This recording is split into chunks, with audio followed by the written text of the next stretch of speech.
Alagaan ko daw kayo eh. Buisit! Ano? Ganun lang ba yun? Pagkatapos wala, naalis lang bigla? Oo, ganun na lang yun. Kaya huwag mong iisipin na may aasa ka dahil wala! Magpasalamat ka lang lasing ako, ha? Ay, buisit! Teka!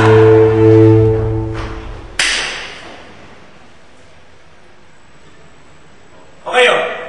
Anong pilit-pilit niyo dyan? Alam mo, Lucy, naiingit ako sa'yo. Kasi ikaw nakausap mo si Inay bago siya namatay. Nayakap mo siya. Samantalang ako, di ko siya nakausap. Di ko siya nayakap. Yun man lang sana nagawa ko. Kung mas binilisan ko lang sana yung takbo ko, naabutan ko pa si Inay. Nayakap ko pa siya. Ngayon, huli na ang lahat. Dahil kahit kailan, di ko na siya mayayakap pa. Ate, huwag ka na umiyak. Alam mo naman na ayaw ni Inay na umiiyak ka, di ba?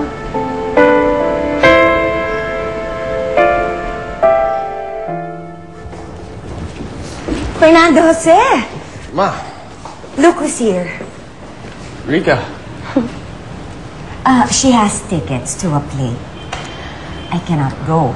Can you please accompany her? I have this terrible headache. Sorry, pero hindi ako pwede ngayon, Ma. Nalakad ako. Fernando Jose.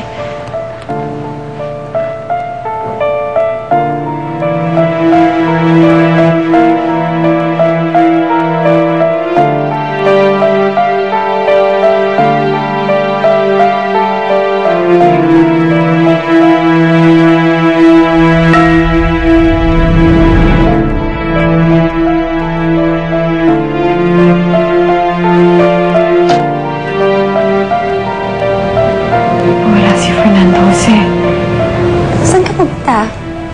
Tatanghod at mag-aabang na parang aso. Goodbye, Ma. Goodbye, Rika. Good night.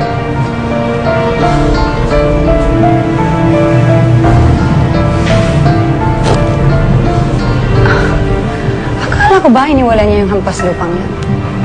Eh, saan siya pupunta at may dala siyang bouquet?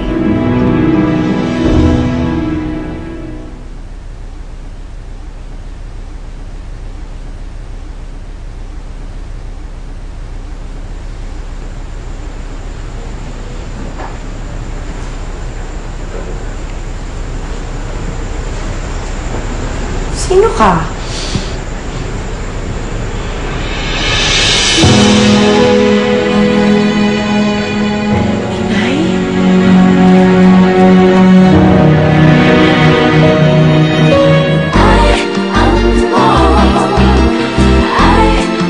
Ba?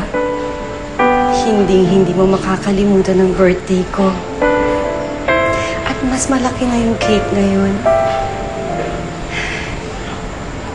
Anak, gusto ko sanang humingi ng paumanhin sa'yo. Para saan po? Dahil hindi man lang kita nahintay na magpaalam. Kasi sinusundo na nila ako. Kahit ayaw ko pa, wala akong magawa. Kaya nakiusap na lang ako sa kanila kung maaari. Na makita kita ulit. Para kahit sa huling saglit. At pagkakataon, makapagpaalam man lang ako sa'yo. Inay, pwede ho bang humiling sa inyo? Ano yun, anak? Inay, pwede ko ho ba kayong mayak?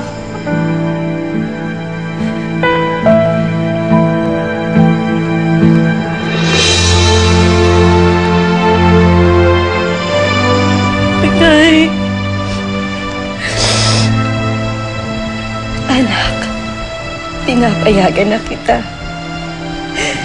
Alam ko, pinagbawalan kita noon. Dahil sinabi ko, nasasaktan ka lamang niya. Pero nagkamali ako.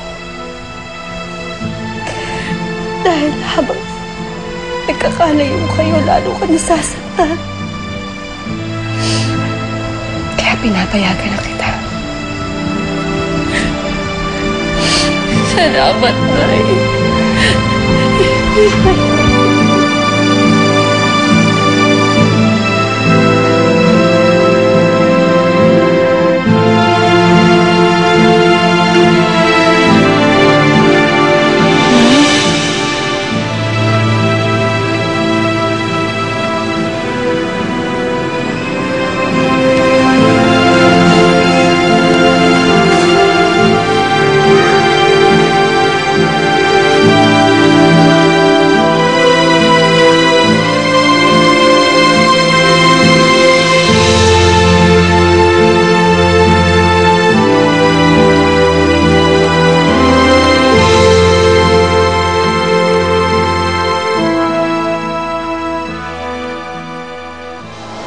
Huwag kang mag-alala.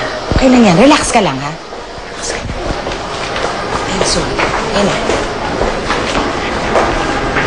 Double check mo. Warden, pinatatawag niyo raw mo ako. Oo. Kasi may maganda akong balita. Magandang balita. Ngayong malinis na uli ang pangalan ni Soledad, pwede na bang ilabas ang pardon papers niya? Sa isang kondisyon, Alfredo. Ano yun? Tapos na ang investigasyon. Dahil sa pagligtas mo kay Warden Santos, hindi ka nasangkot sa mga tumakas. Anong pong ibig sabihin nun, Warden? Malinis pa rin ang record mo. Pwede ka mag-apply for pardon. Ganun. Salamat po, Warden. Salamat po. Sabi ko sa'yo. Magbayad ng muli. This time, mas malaki. 1 milyon. Wala akong pakialam sa gagastusin. Magbabayad ako. Mailabas lang ng kulungan si Soledad.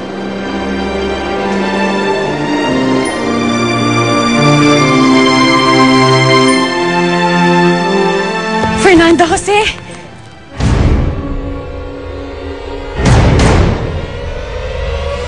Fernando Jose! Ano nangyari sa'yo? Fernando Jose! Gumising ka! Tulungan niyo kami! Tulungan niyo kami! Fernando Jose! Gumising ka!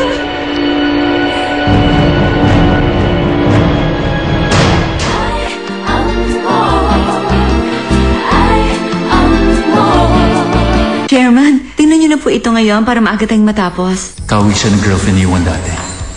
Umattend ka mamaya na meeting namin para mas maapektuhan siya. Pero ngayong Lunes ng gabi, wala sa inutos ang gagawin. Okay lang ba na samahan kita rito? Para madala ka agad sa ospital. Bilisan niyo po! Sige na pare, umuwi ka na. Hindi ka pwedeng makita rito eh. Mamaya na. Gusto ko lang makita yung eyeball mo.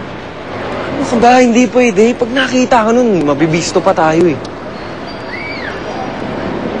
Sige na. Okay. Sige na, kikwentuhan na lang kita ha. Siguraduhin lang nun. Mayaman yun para di naman sayang oras ko. Sige na, umuwi ka na. Sisipain na kita dyan. Sige na nga. Sige na, bilisan mo.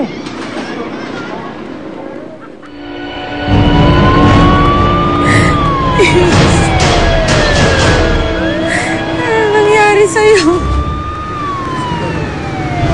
Doon, mukhang na-hold up to ah. Rosalinda, dalhin na natin siya sa ospital.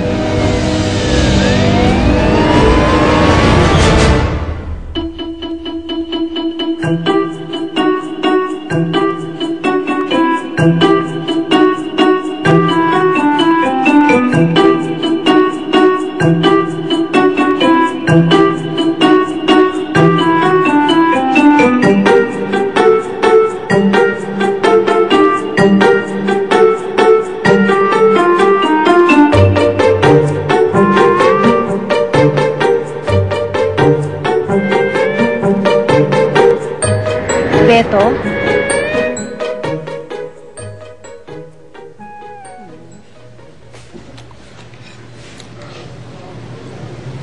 Anong ginagawa mo? Bakit mo kinakain yan? Bakit, Tay? Para kanino ba to? Para sa nanay mo. Kay inay? Bakit po?